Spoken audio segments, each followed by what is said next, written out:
Nigel Farage is our guest, UK member of the European Union Parliament, the leader of opposition to the New World Order in government in Europe. This is the man who is eloquently every week standing up to these people. Now they just turn his mic off, call him names, and then don't let him respond. The United Nations all over Copenhagen has their armed police on the streets declaring it a UN zone. At accredited press events, if you ask Al Gore or the IPCC head about ClimateGate, you are drug out at gunpoint. I mean, these are authoritarians. These are the children of Joe Stalin, of Mao Zedong, of Adolf Hitler. And when I say that, I mean it. I've watched them. They want control, and they want to squash all dissent. Nigel Farage, you've been around them for 9 years with these vipers. How would you describe them? They are truly dreadful people.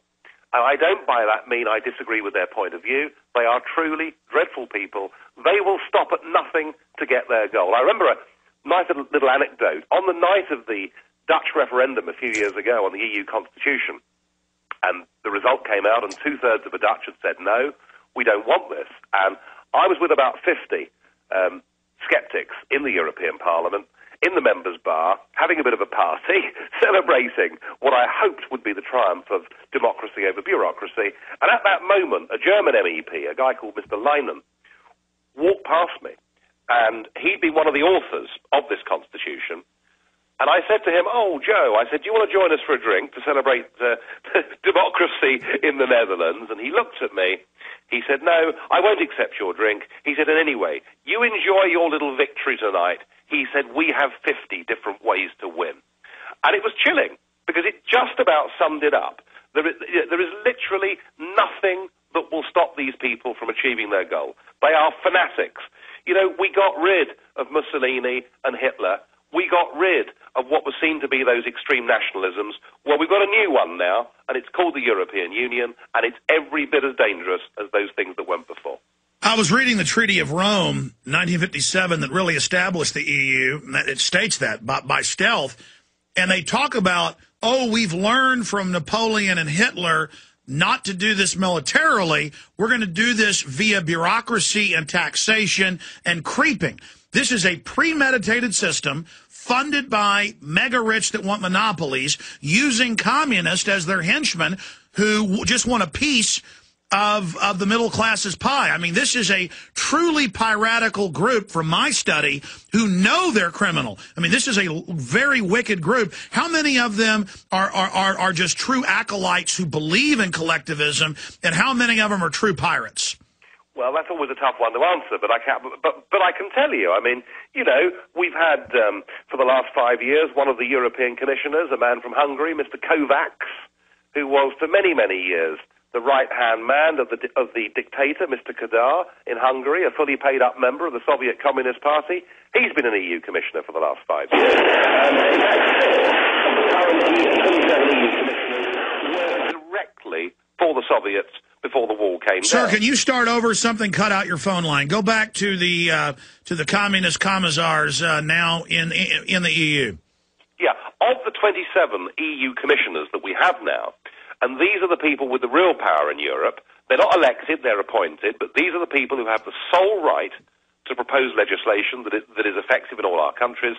6 of those work directly for the Soviet communist regime before the wall came down. And that isn't going to improve particularly, because we've got Mr. Van Rompuy, who's going to take over as the European president. But the new foreign minister that's taking over is a lady called Baroness Ashton from Britain. And from 1980 to 82, she was the treasurer of the Campaign for Nuclear Disarmament in Britain, a campaign that wanted us to unilaterally disarm, and an organisation that was directly in receipt of funds from the Communist Party of Great Britain. Stay there. These are the people. Stay there, Nigel Farage, a member of Parliament. We have that clip of where you confront them coming up. We'll go right back to you. I thought this was going to be a big, proud moment. I mean, it's taken you 8.5 years of bullying, of lying, of ignoring democratic referendums. 8.5 years it's taken you to get this treaty through, and on the 1st of December, you will have it. And of course, the architect of all of this, Giscard, wanted from this constitutional treaty for the European Union to have a big global voice. But I'm afraid the leaders have suffered from a collective loss of nerve. They've decided that they want their faces to be up on the global stage, not somebody from the European Union, and so we've got appointed a couple of political pygmies. The Kissinger question of who to call in Europe hasn't really been answered, has it? I guess the answer can only be Mr. Barroso, because he's the only one that anybody in the world has ever heard of, and is probably the big winner out of these posts. No wonder, sir, you look so happy this morning. And we have a new President of Europe, Herman Van Rompuy. Doesn't exactly trip off the tongue, does it? I can't see him stopping the traffic in Beijing or Washington. I doubt anybody in Brussels would even recognise who he is. And yet, he's going to be paid a salary that is bigger than Obama's, which tells you all you need to know about this European political class and how they look after themselves. But at least he's an elected politician, unlike Baroness Cathy Ashton, who really is the true representation of the modern day political class. In some ways she's ideal, isn't she? She's never had a proper job and she's never been elected to anything in her life. So I guess she's perfect for this European Union. Excuse me, Mr. Farage. Yes. I would like to put down your postages. You made your presentation. Right, okay. Is Just enough for calm us. down, chaps. Okay, Calm down, chaps. please continue. No. But, I mean, she's never been elected to anything, and no one knows who she is. Even the Prime Minister was talking about Baroness Ashdown as opposed to Ashton. I mean, no one has ever heard of her. She's even less well known than Herman Van Rompuy. I mean, that takes some doing, doesn't it? She's risen without trace. She's part of this post-democratic age. She married well. She married an advisor and a friend and supporter of Tony Blair and got put in the House of Lords. When she was in the House of Lords, she was given one big job, and the job was to get the Lisbon Treaty through the House of Lords, and to do so pretending that it was entirely different to the EU Constitution. So she's good at keeping a straight face, and she vigorously crushed any attempt in the House of Lords for the British people to have There a you referendum. go. He's about 5 feet from her, telling her to her face. Then the current head, the sitting chair of the EU, shuts him down, tells him to shut up, and then turns his mic off and cuts to the head of the Poland delegation to call him a bare-butted monkey. And then they tell him, you're not allowed to call names, which he's not doing. He's exposing their fraud. But then we're allowed to call you names. European Union Member of Parliament from the UK, or UEP, Nigel Farage, is our guest. Thank you so much for being on with us, sir. Tell us about that little exchange, because it continues on for some time. It's up on the UK Independence Party website, UKIP.org, if folks want to see the full 30 minutes of it.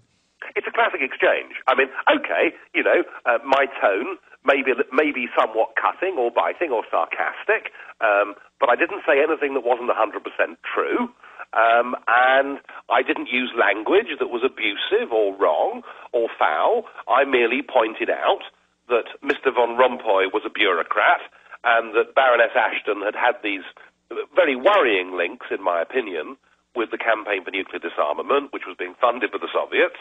And for that, I was told by the President of the European Parliament that what I'd said was unacceptable, that it simply wasn't right that I should behave in this way. And whilst I was speaking, I was being jeered, embarrassed and abused. I mean, that always happens now, every time I get up to speak. Yeah, we can hear lots of chanting, but we can't make it out. I mean, were they just hissing and cussing, or...?